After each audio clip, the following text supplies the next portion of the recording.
लिए भी परेशान है, क्योंकि पहली बात, ब्राजील को चीन अपना बहुत करीबी देश मानता है, दोस्त मानता है, लेकिन अब ब्राजील भारत भारत कर रहा है भाई। दूसरी बात, भारत और ब्राजील के बीच डिफेंस डील हो सकती है, जो चीन के लिए बहुत बड़ा झटका है।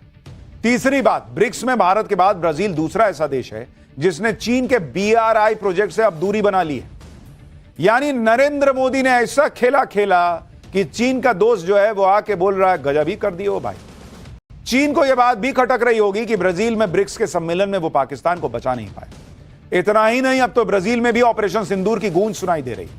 जब ब्रिक्स सम्मेलन में हिस्सा लेने के लिए पीएम मोदी ब्राजील के रियो डी जेनेरो पहुंचे थे, तब भारतीय समुदाय ने ऑपरेशन सिंदूर को समर्पित एक सांस्कृतिक कार्यक्रम किया था और पीएम मोदी ने इस कार्यक्रम को बहुत गौर से देखा। इस कार्यक्रम के जरिए ब्राजील ने भी यह संदेश दिया था कि वो भारत के ऑपरेशन सिंदूर के साथ खड़ा है, क्योंकि ब्राजील मेजबान देश है। वो चाहता तो इस तरह के कार्यक्रम में ऐतराज जताकर उसे रद्द भी करवा सकता है। ब्राजील को भी अच्छी तरह पता है कि ब्राजील की धरती पर ऑपरेशन सिंदूर के नाम से चीन चिढ़ जाएगा।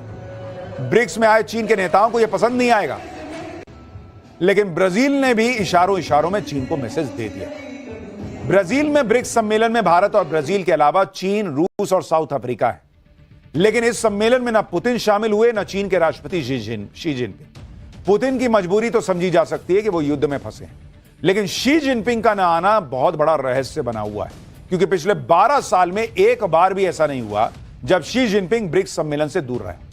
कोविड तक में भाई जिनपिंग ने वर्चुअली समिट में हिस्सा लिया था। हालांकि इस बार ब्रिक्स सम्मेलन में शामिल न होने का शी जिनपिंग को पछतावा नहीं होगा, क्योंकि जिस तरह पूरे ब्रिक्स सम्मेलन में पीएम मोदी ही छाए रहे, उससे शी जिनपिंग को लगा होगा कि अच्छा ही हुआ नहीं गए भाई, बड़ी बेइज्जती होती। आप देखिए, ब्रिक्स सम्मेलन के ग्रुप फोटो में पीएम मोदी फ्रंट रो में ब्राजील के राष्ट्रपति के साथ खड़े दिखते थे। तस्वीरों से ऐसा लग रहा है जैसे पीएम मोदी ही ब्रिक्स को लीड कर रहे हैं। इस फोटो सेशन के खत्म होते ही ब्राजील के राष्ट्रपति ने पीएम मोदी को गले लगा लिया था। जरूर यह सब तस्वीरें शी जिनपिंग को पसंद तो नहीं आई होंगी, क्योंकि इसी साल मई के महीने में ब्राजील के राष्ट्रपति आज की डेट में दक्षिण अमेरिका में भारत ब्राजील का सबसे बड़ा ट्रेडिंग पार्टनर है। पिछले 6 दशक में यह भारतीय प्रधानमंत्री की पहली द्विपक्षीय ब्राजील की यात्रा है। ब्रिक्स और भारत दोनों उभरती अर्थव्यवस्थाएं हैं, दोनों वो देश हैं जो ग्लोबल साउथ के एजेंडे को मजबूती से आगे बढ़ाते हैं। ब्रिक्स के अलावा G20, G4, international solar alliance, QJ, bio future platform जैसे कई फोरम हैं जिसमें दोनों देश शामिल हैं। पीएम मोदी के स्टेट विजिट के दौरान रक्षा, ऊर्जा, अंतरिक्ष, तकनीक, स्वास्थ्य, कृषि जैसे सेक्टर्स में सहयोग बढ़ाने पर समझौते हो सकते हैं। अब ब्राजील में राष्ट्रपति लूला और पीएम मोदी जब बातचीत करेंगे तो ये सब मुद्दे बहुत अहम होंगे। ब्राजील की स्टेट विजिट से पहले पीएम मोदी ब्रिक्स के सम्मेलन में थे। वहां उन्होंने चीन की कोशिशों को फेल करते हुए ज्वाइंट स्टेट सप्लाई चेन्स को सुरक्षित और लचीला बनाने पर ध्यान केंद्रित करना होगा। हमें देखना होगा कि कोई भी देश इनका उपयोग केवल अपने स्वार्थ के लिए या हथियार के रूप में ना करे। मतलब सीधे सीधे चीन को बता दिए कि भाई तुम्हारे पास मिल रहा है क्रिटिकल मिनरल ज्यादा है, लेकिन तुम हथियार की तरह यूज थोड़ी करोगे यार कि दूसरे को हम लंगड़ी मार के गिरा दें। पीएम मोदी का यह बयान सीधे चीन को टारगेट कर रहा था। चीन ने कुछ वक्त पहले रेयर अर्थ मैग्नेट्स के निर्यात को सीमित कर दिया था, जिससे भारत में ऑटोमोबाइल सेक्टर के प्रोडक्शन पर असर पड़ा। भारत अब तेजी से चीन का विकल्प तलाश रहा है। नरेंद्र मोदी बैठने वालों में से थोड़े ही हैं। तुम नहीं दोगे तो क्या भारत बैठ जाएगा, हमारे यहां ईवी नहीं बनेगा? उन्होंने कहा देखें और कहां क्या हो सकता है। चीन की मनमानी करने पर उतारू चीन को ग्लोबल मंच पर नरेंद्र मोदी ने एक्सपोज भी किया। जैसे पीएम मोदी ने पाकिस्तान को कहा था कि उसकी परमाणु वाली ब्लैकमेलिंग नहीं चलेगी, वैसे ही पीएम मोदी ने चीन को भी समझा दिया कि उसकी क्रिटिकल मिनरल्स वाली ब्लैकमेलिंग भी नहीं चलेगी। इसी तरह से पीएम मोदी ने कभी ट्रंप और कभी जिनपिंग की अकड़ निकालने का जो काम किया, उसे देखकर पीएम मोदी के दोस्तों को भी जोश आ गया। ब्राजील के राष्ट्रपति लूला तो सीधे ट्रंप से भिड़ गए।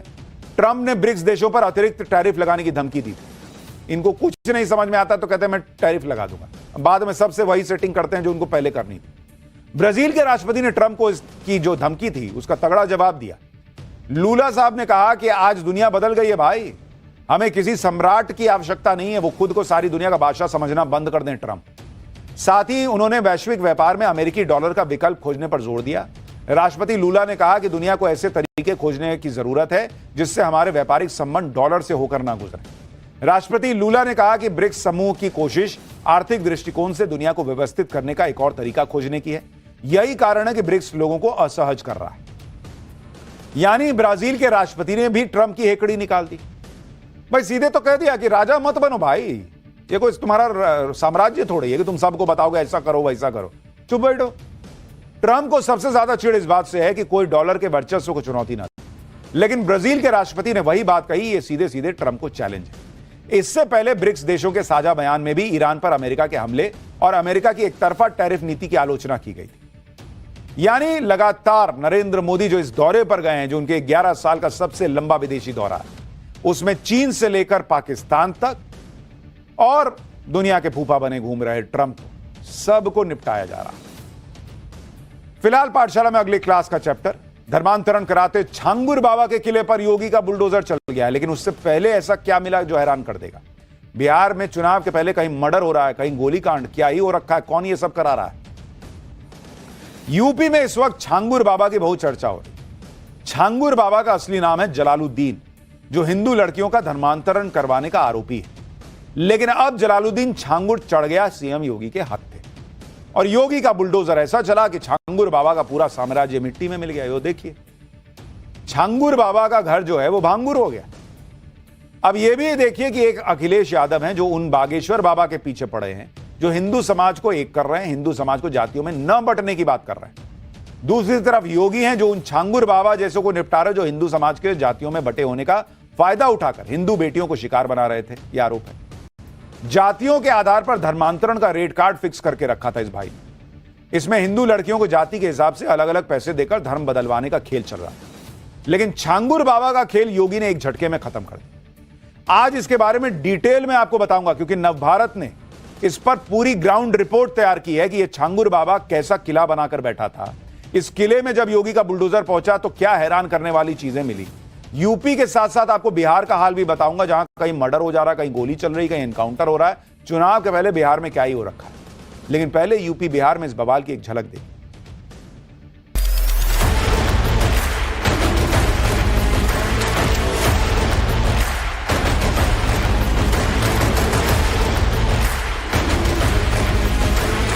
इस तरह से संपत्ति अर्जित करना, बुलडोजर तो चलना ही है।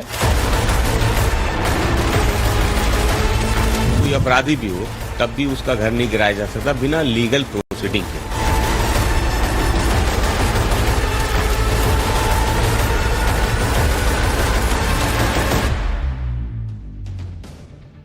हिंदू बेटियों के साथ छल करके धर्मांतरण करवाने का आरोपी जलालुद्दीन उर्फ छांगुर बाबा अब सलाखों के पीछे है, और इधर सलाखों के बाहर उसके खिलाफ बुलडोजर एक्शन शुरू हो चुका है। अवैध धर्मांतरण के जरिए छांगुर बाबा ने जो करोड़ों की प्रॉपर्टी बनाई, अब सीएम योगी ने उस प्रॉपर्टी को मिट्टी में मिलाने का काम शुरू कर दिया। यूपी के बलरामपुर में छांगुर बाबा के अवैध धर्मांतरण के किले पर आज सुबह सुबह योगी बाबा का बुलडोजर गरजा, और बुलडोजर ऐसा गरजा कि देखते ही देखते छांगुर बाबा की करोड़ों की कोठी मिट्टी में मिलने लगी। देखते ही देखते बुलडोजर के प्रहार से छांगुर बाबा की अवैध कोठी जमींदोज होनी शुरू हो गई। यह कोठी कितनी बड़ी है इसका अंदाजा इसी बात से लगाया जा सकता है कि इसे ढहाने का काम शुरू हुआ और 3 बुलडोजर से शुरू हुआ। बाद में 7 बुलडोजर इस काम में लगाने पड़े। पुलिस के मुताबिक जलालुद्दीन इस कोठी में अपने धर्मांतरण वाले गैंग के साथ रहता था और यहीं से अवैध धर्मांतरण के काले साम्राज्य को चलाता था। छांगुर बाबा के अवैध धर्मांतरण के किले पर चले बुलडोजर पर ग्राउंड जीरो से हमारे सहयोगी की रिपोर्ट देखिए, फिर आपको बताता हूं यहां मिला क्या क्या। पहले शुरुआत जब हुई थी 10:30 बजे, तब 3 बुलडोजर सेक्शन शुरू हुआ था, लेकिन अब जो है वो 7 बुलडोजर हो गए। देखिए आप किस तरीके से लगातार यहाँ पे चारों तरफ बुलडोजर जो है वो लगे हुए हैं, और आधे हिस्से को लगभग गिरा दिया गया है। पूरी तरह से जो अवैध निर्माण है उसको बुलडोज किया जाएगा। जहां तक सवाल है कि क्या ये अवैध है, दरअसल राजस्व विभाग ने इस पूरे मामले की जांच की थी। जांच के बाद बकायदा यहाँ पे रेड जो क्रॉस निशान होते हैं